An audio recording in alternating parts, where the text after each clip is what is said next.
মকর সংক্রান্তিতে পুণ্যার্থীদের ভিড় দামোদরে। ঠান্ডা উপেক্ষা করেই ডুব।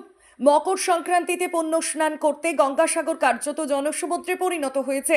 প্রচুর সংখ্যক মানুষ ভিড় করেছিলেন অজয় নদীর ঘাটে। তবে দামোদরে দেখা গেল মকর সংক্রান্তির পুণ্য স্নান করছেন ভক্তরা।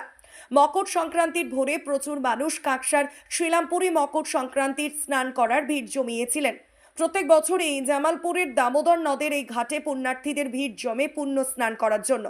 মকর সংক্রান্তি উপলক্ষে মঙ্গলবার জামালপুরের উপর দিয়ে বয়ে যাওয়া দামোদর নদে মকর স্নান করার জন্য সকাল থেকেই ভিড় জমিয়েছেন ভক্তরা।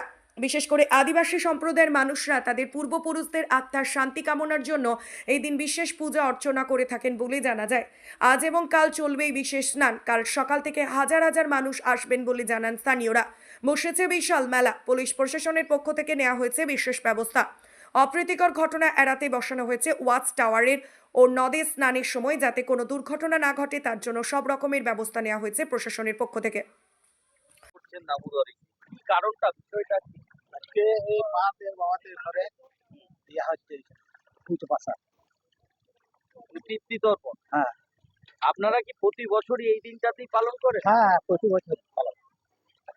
পয়লা মাঘ। হ্যাঁ এই পয়লা মাঘ থেকে আপনারা কি ভেবে নেন? এটা পৌষ পরব। হ্যাঁ, পৌষ পরব। কি কি করেন এই সময়? এই সময় এই যে পুজো আজার করে বাড়ি যাই, বাড়িতে আবার গিয়ে খেয়ে খেয়ে খাওয়া দাওয়া করি। কালকে কি হবে এখানে? কালকে কালকে এখানে আর কি হবে আমি সেটা বলতে পারবো না। আপনার নাম?